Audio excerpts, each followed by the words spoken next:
API testing today runs on Hope and a Postman tab. Fails quietly, buried 3 calls deep. Hours, by hand, 1 request at a time. Running behind, finishes after the sprint.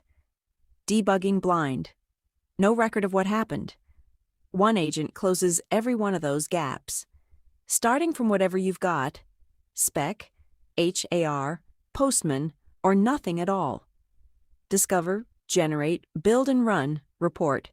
Untested becomes verified. Either way, it's automated. Your framework or Postman collection.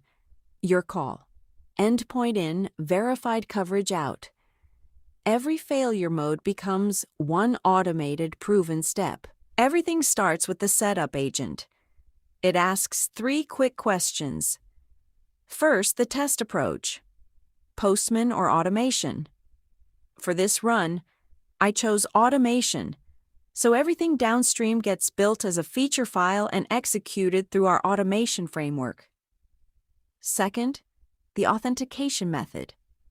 Since this is a demo application with no login requirements, I chose none. On a real project, you'd pick whatever auth your API actually uses.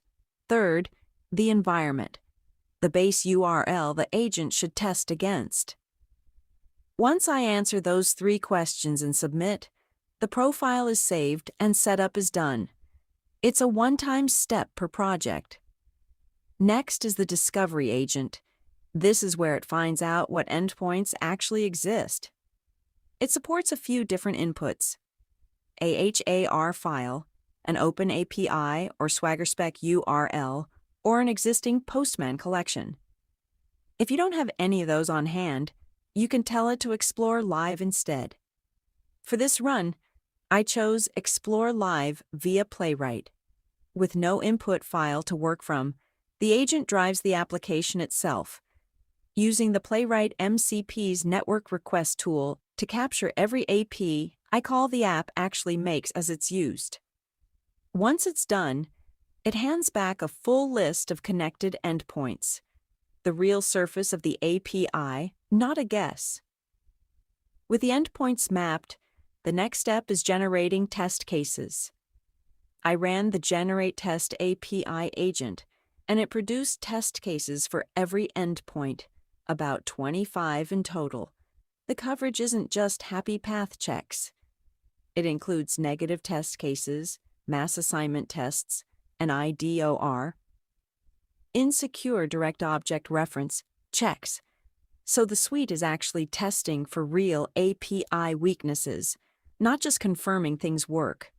At this point, I can push any of those test cases into SpurQuality, or skip that step entirely. For this run, I pushed 5 of the 25, and they showed up in SpurQuality in the proper API test case format. Because I chose the automation approach back at setup, this step turns those test cases into real code. Running the automation agent generates the feature file, the step definitions, and everything else the framework needs, landing straight into the project alongside the existing code. With the automation in place, I ran the execute agent, pointing it at the tag for this feature file. It runs the suite and reports back a clear pass or fail for every scenario. Execution also produces an HTML report. I pushed that execution into SpurQuality, creating a proper test execution record there. The report, and every result behind it, is now visible in SpurQuality, not sitting in a local HTML file nobody else opens. Ship the endpoint. Ship the proof it works. Spec, HAR, or nothing at all. Framework or Postman. Automatically. Set up API testing and map the checkout flow. That's it. Discovers, generates, builds it your way, and runs the rest. Thanks for watching. API Testing Agent. Improve it at the wire.